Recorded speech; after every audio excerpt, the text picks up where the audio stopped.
Bonsoir, bienvenue à l'Atelier Librairie, le livre voyageur animé par Fabienne Roch et moi-même, Bruno Lalonde. Nous sommes à Montréal le 2 mars 2023. Alors pour ceux et celles qui ont écouté ma petite capsule vidéo d'hier soir, vous avez constaté que j'avais rapporté un certain nombre de cartons de livres, en fait 8. Ce qui représente, grosso modo, 300 livres, entre 250 à peu près. Entre 250 et 3. Ah non, 250. Oui.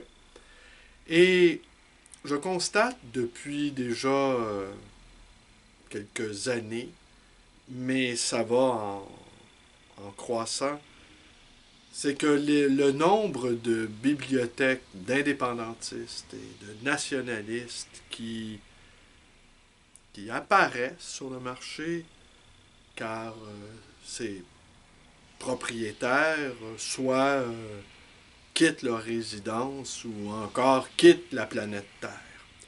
Donc, de vastes dépôts de livres se retrouvent à nouveau disponibles. Ce qui est frappant, c'est que les anciens propriétaires trouvent chez les jeunes acquéreurs des occasions de trouver des livres. Et donc, par exemple, aujourd'hui, j'avais proposé l'histoire du RIN écrit par André d'Allemagne. Le livre a été vendu en quelques minutes et c'est un jeune acheteur qui s'en est porté acquéreur. Et c'est comme ça que il y a une sorte de transmission. Bon, vous le savez, je me défends d'être un passeur, je suis un maintenant. Mais hier, j'ai fait... Alors, il y a deux choses que je vais vous dire. Je vais vous montrer d'abord une drôle d'acquisition qui a immédiatement trouvé preneur, étant donné que c'est un artefact unique ou enfin très dur à trouver aujourd'hui. Allez, je vous le montre.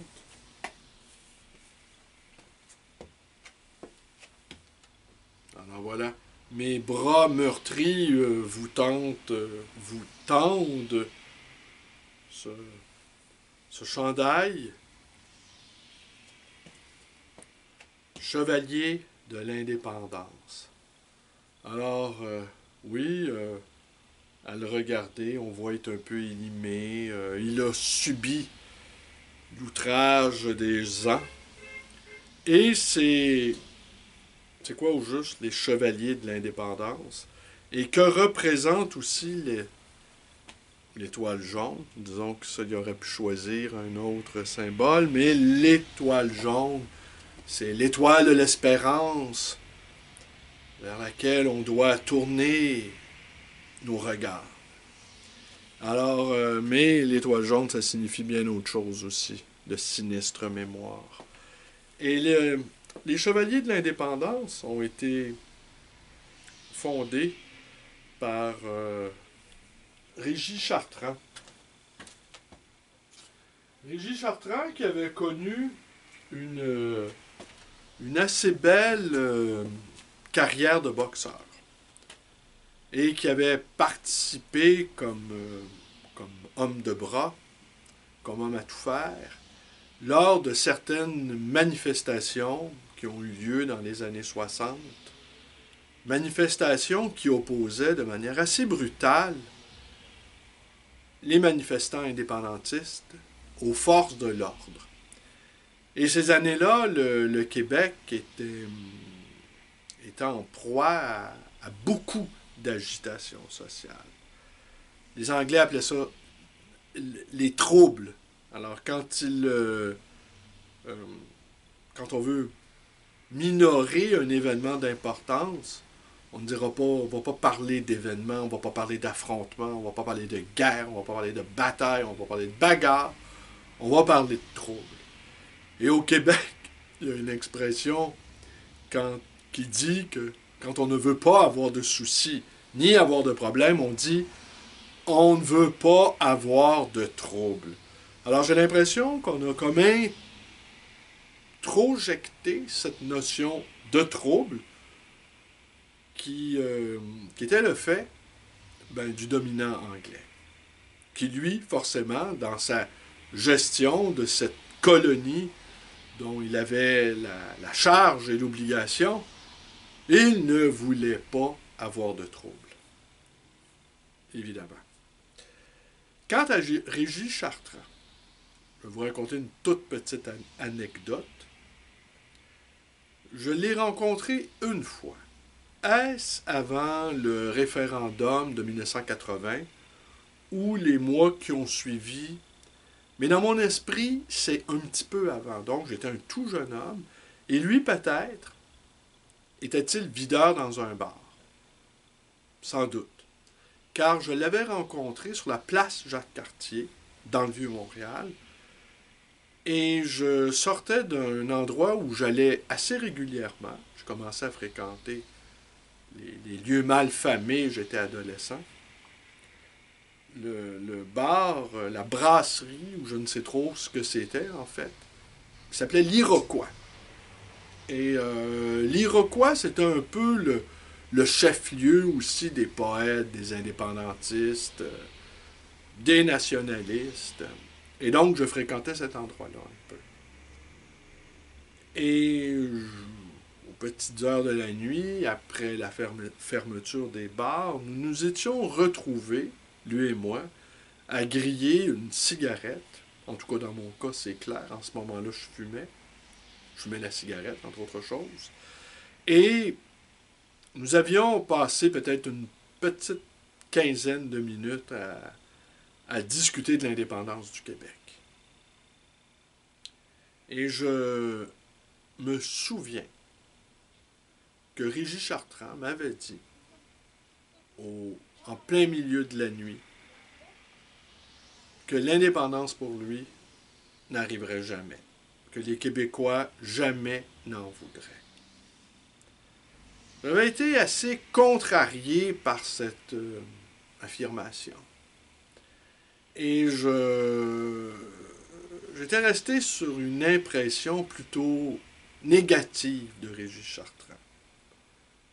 Un genre de fatalisme qu'un jeune homme de 18 ans ne veut pas entendre. À 18 ans, nous sommes des idéalistes. Mais maintenant, l'idéalisme, les néo-idéalistes, comme je vous faisais mention il y a 2 jours, sont devenus les nouveaux réalistes. Alors, ceux qui ont des idéaux nécessaires de transformation, de changement, et de capacité à refuser un certain nombre de choses, à refuser des réalités désagréables, déplaisantes ou des réalités aliénantes, les néo-idéalistes sont les nouveaux réalistes pour faire face au monde qui se transforme sous nos yeux. Tandis que les réalistes sont devenus des adeptes de l'immobilisme et presque à leur tour, d'une certaine manière, des idéalistes en ne voyant pas que nous sommes entrés dans un vaste mouvement de changement. Alors bref, à la suite de cette petite rencontre nocturne avec le boxeur Chartrand, j'avais conservé de lui un souvenir, en fait, plutôt négatif. Et par la suite, lorsque j'ai eu à l'entendre ou à le voir à la télévision, je ne l'écoutais pas. Je ne l'écoutais pas.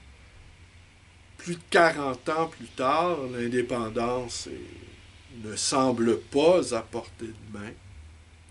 À l'époque, déjà dans les années 80, années 70, il y avait des raisons de l'affaire, des raisons d'ordre économique surtout, des raisons de fierté également.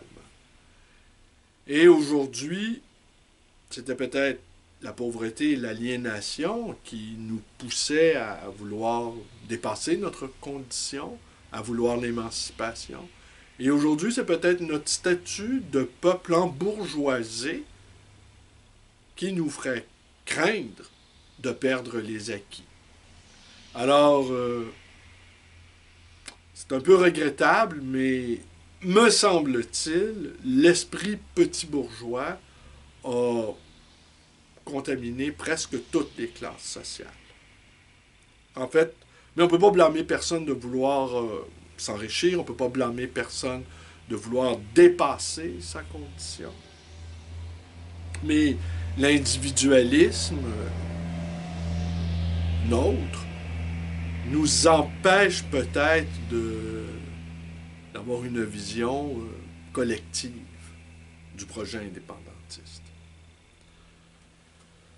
Alors, il y a 2 jours, j'ai commis une petite... Ah oui, le deuxième point. Ah, peut-être que je vais remettre ça à demain encore, voilà. Je vais revenir demain, tenez, voilà, c'est ce que je vais faire. Je vais vous parler de ça demain. Le carré, l'organe du carré Saint-Louis. Tenez que je vous montre encore, pour pas que vous l'oubliez. Avec ce merveilleux dessin d'André Montpetit, qui est considéré aujourd'hui par les exégètes de la bande dessinée québécoise comme étant un pionnier et un grand maître. Alors, ça sera... Vous entendez les sirènes? C'est assez étonnant, n'est-ce pas?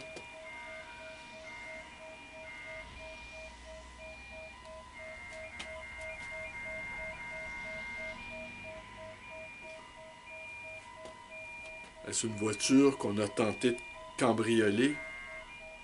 C'est agaçant, n'est-ce pas?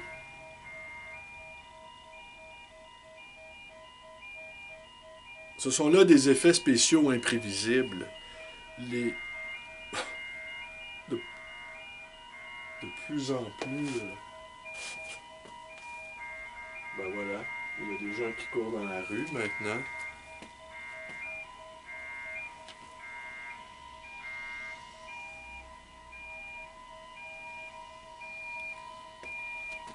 Ben, je n'ai pas engagé des bruiteurs pour créer des effets. Ben voilà, une nouvelle variation maintenant. Concerto pour des klaxons intrépides. Alors oui, vous disais-je, le deuxième point. Bon, je vous ai parlé de Régis Chartrand, de cette cigarette grillée dans l'amertume et la désillusion. Et hier, mon collègue et moi avons passé 3 heures chez cette dame, extrêmement gentille, qui a eu le chagrin de perdre son compagnon l'été dernier. Et en bon psychanalyste des bibliothèques, j'ai pu concevoir un certain nombre de choses sur ce qu'avait été le parcours intellectuel de cet homme. Mais parfois, le psychanalyste des bibliothèques, qui a à frayer avec la poussière, qui doit même physiquement ramper pour avoir,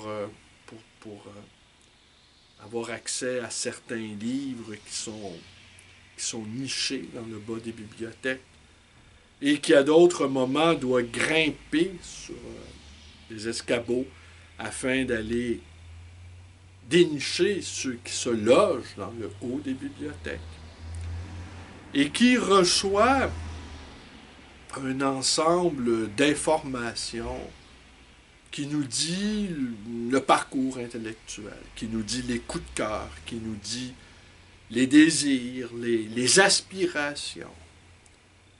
Tout cela mêlé à un travail physique, un brin contraignant, mêlé aussi à des confidences qui sont faites de manière spontanée par par les héritiers de la bibliothèque.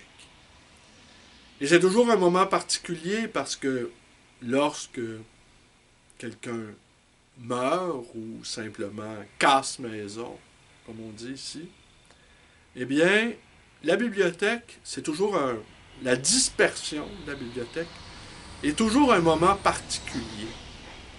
Car la bibliothèque, elle contient les faits et gestes, les pensées de celui qui en était le propriétaire. Tandis que les murs d'une maison, oui, ont été témoins d'un paquet d'événements, des fêtes, des chagrins, des joies, des moments d'intimité, des longues soirées devant la télé, des nuits d'amour parfois, des nuits de désamour, des regrets. Les maisons sont des lieux où la vie humaine palpite, bat. Mais les bibliothèques, c'est comme la mémoire, c'est comme la boîte noire de la vie intime des propriétaires. Il se passe autre chose dans une bibliothèque. C'est l'extérieur, c'est le monde entier. C'est l'extérieur qui vient envahir les murs. C'est la réalité qui vient se prendre possession, la réalité extérieure, les grands événements historiques, qui viennent prendre possession des murs. Et c'est curieux, une bibliothèque, parce que c'est à la fois un miroir entre la vie intérieure de son propriétaire et la vie extérieure. Une sorte de dialectique de l'intérieur et de l'extérieur. Une sorte de mouvement, quasi perpétuel. Parce qu'une bibliothèque, c'est un organisme vivant. Mais au centre de cet organisme vivant, il y a quelqu'un qui l'a agencé, qui lui a donné son mouvement, sa pulsion, son rythme, qui lui a donné vie, en quelque sorte, qui lui a insufflé son existence. Alors oui, une fois que la maison est vendue, que les meubles ont été entreposés ou donnés ou déménagés, une fois que les tableaux ont été décrochés des murs, que les papiers personnels liés à la comptabilité ou simplement liés au voyage, une fois que tout cela a été déposé ailleurs, a été déménagé dans un nouvel espace, la bibliothèque, elle, oppose une sourde résistance. La bibliothèque devient le dernier acte d'une transformation radicale ou d'une transformation radicale qui a eu lieu par la disparition de son propriétaire. Alors, lorsque le libraire psychanalyste est à la fois éboueur, parce que c'est pas toujours clair le rôle que nous avons, car d'un côté, nous travaillons physiquement, nous déplaçons des masses considérables de livres. Nos vêtements sont maculés de poussière, nos mains sont salies, nos poumons sont remplis de miasmes que l'on a dégagés en déplaçant les livres.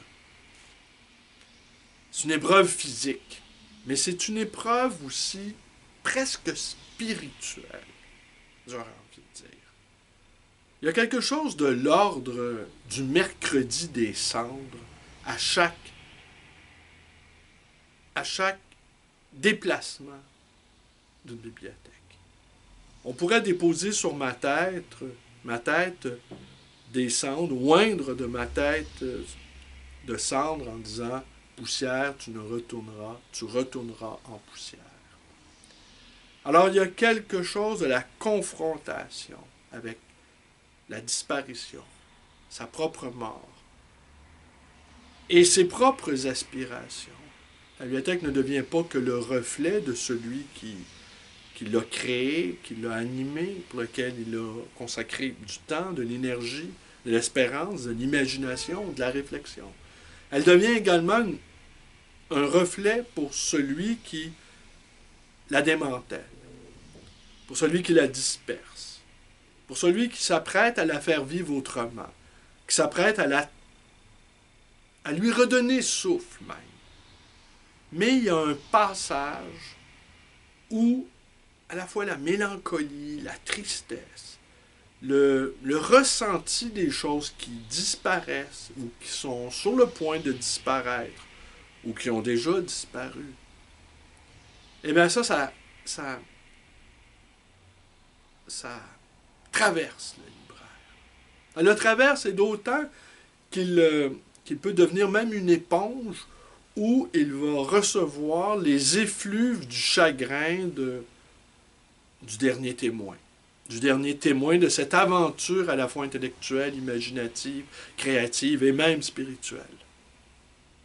Alors, il y a la poussière qui s'y mêle, il y a l'effort physique, il y a le miroir, il y a la nostalgie et il y a le chagrin.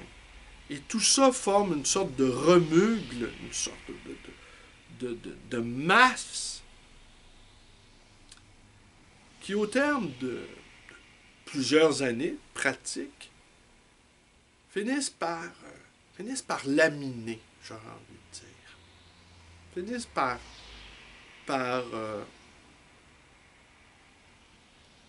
non pas user, mais finissent, par laminer, finissent par arracher des couches de peau.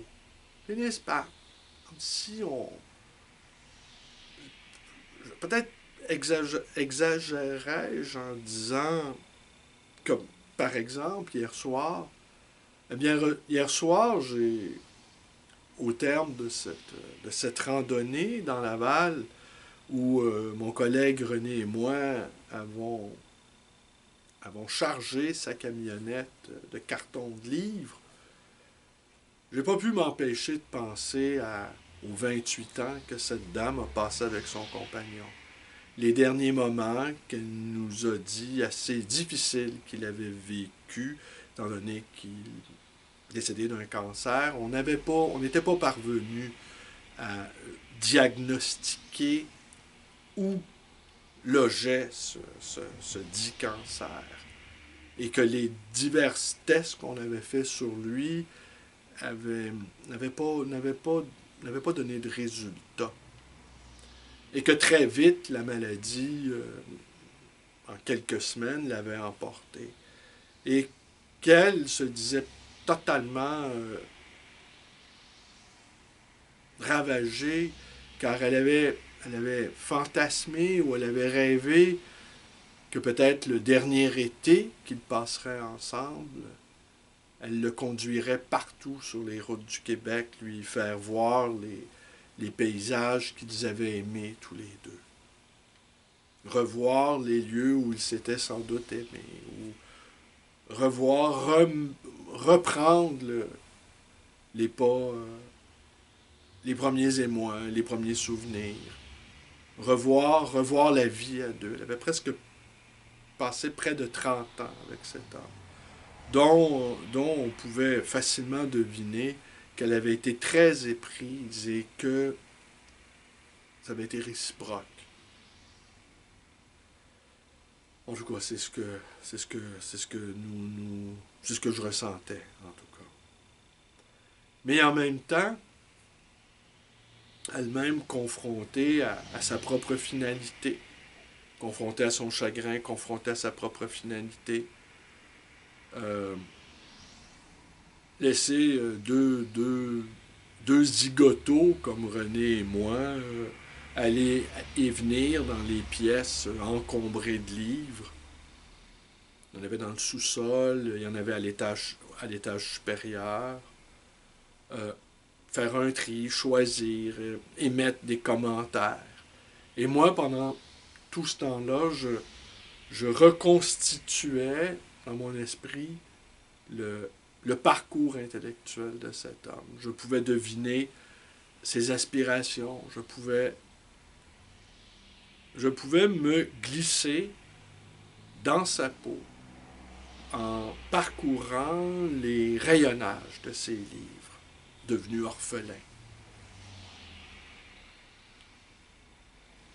C'est devenu même une sorte d'ectoplasme, j'aurais envie de dire, me baladant entre les rayonnages, une sorte de fantôme appelant un autre fantôme.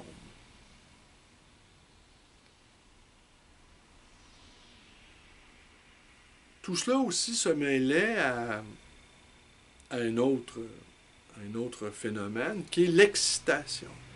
L'excitation de voir des livres qu'on ne voit pas ou qu'on voit rarement. La joie par avance que l'on sait quand on va les proposer à la vente et que vont rapidement trouver preneur parce que ces livres-là correspondent aussi au désir de quelqu'un d'autre. Ça a été un premier désir, ce désir-là s'est incarné, ce désir-là a vécu et ce désir-là va migrer aussi. Alors il y a du contentement aussi, il n'y a pas que la tristesse. Il y a l'excitation, il y a la joie de la découverte, il y a la perspective de faire un gain qui nous permet de se loger, de manger. C'est un métier humble, libraire. C'est un métier humble, mais où ce qu'il y a de mieux dans l'esprit humain nous est offert. À la fois par les gens que nous rencontrons, qui ont ce désir de transcendance, qui ont ce désir de dépassement, qui ont consacré leur vie à réfléchir.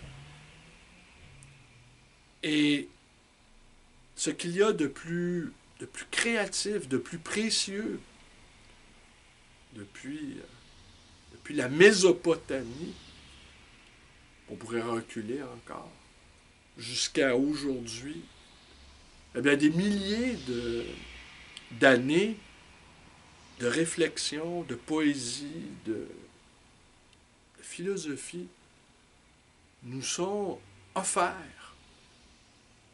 sur un plateau d'argent. Et ce qui a vraiment, vraiment infiniment de valeur coûte pratiquement rien. Et la daube, ce qui est sans valeur, coûte très cher. C'est l'inversion des valeurs, n'est-ce pas, dans ce que nous vivons en ce moment. Le temps, ça n'a pas de prix. Et pourtant, nous en mettons un. La réflexion ne coûte rien. Le divertissement est sans fin. Et lui, il est coûteux. Il est coûteux en énergie, il est coûteux en esprit.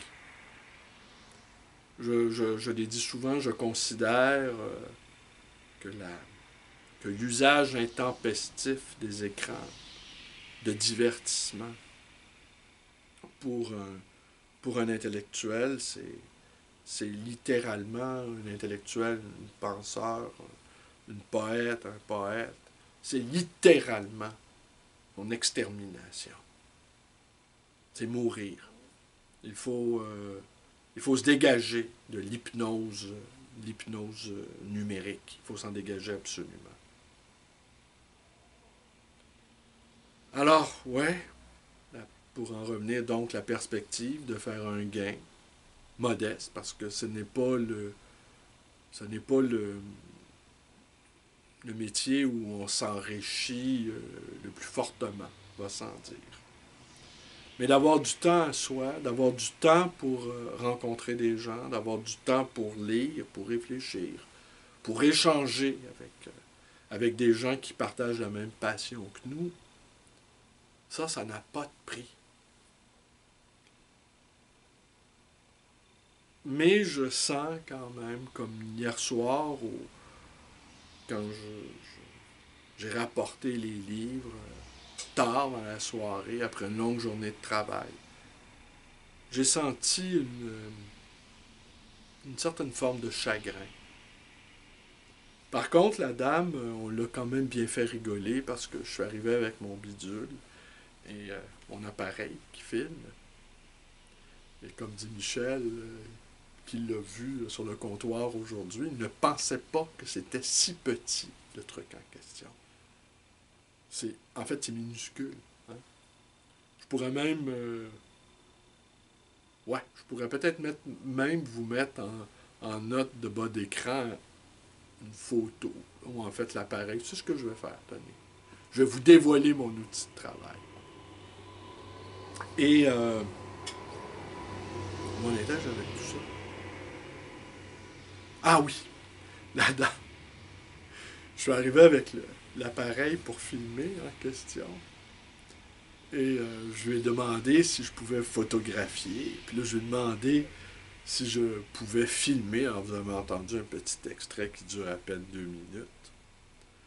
Et je lui ai confié qu'au terme de 30 ans de métier, j'étais devenu un peu fou. Et que j'étais rendu à...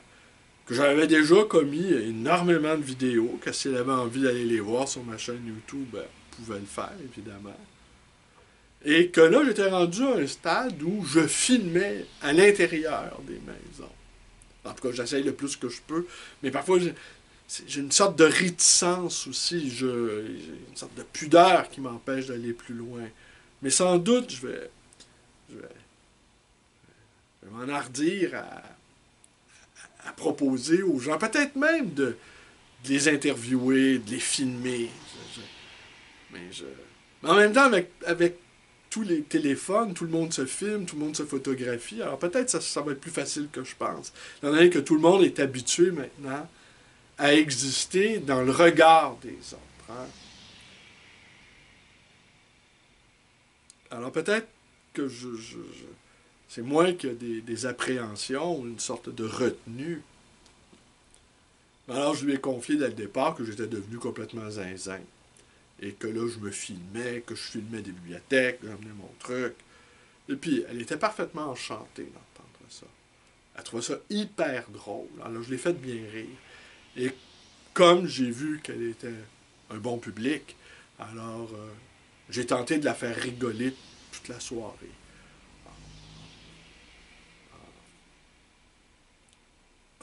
En disant des choses amusantes, disons. Et, et après, bon, quand on a eu fini d'emballer les livres qu'on avait choisis, eh bien, elle m'a dit qu'elle avait passé une très belle soirée.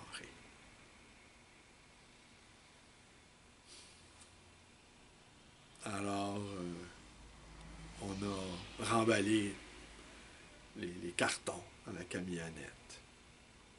Et puis je sais que cette dame-là, sans doute je ne la reverrai jamais. Je sais que pour elle, c'est un nouveau cycle de vie qui débute. Mais vous voyez, année après année, décennie après décennie, et comme je le disais à mon collègue René, nous-mêmes, nous ne sommes plus de la première jeunesse. Et de nous voir ramper, grimper, prendre des cartons de livres qui parfois, certains soirs, sont assez pesants. Je disais peut-être qu'à un moment donné, on ne sera plus capable de faire ça, lui et moi. Mais quand même, en traversant la ville, on se disait que malgré tout, c'était une belle vie que la nôtre. Que c'était plaisant de faire notre métier. Je vous remercie d'être avec moi. Portez-vous bien. Et demain, oui, demain c'est promis, je vais vous parler du Carré et de Montpetit et de Charles Gagnon, le felkiste. À demain. Il y a quand même un fil conducteur hein, avec tout ça. On se maintient. On se maintient vivant.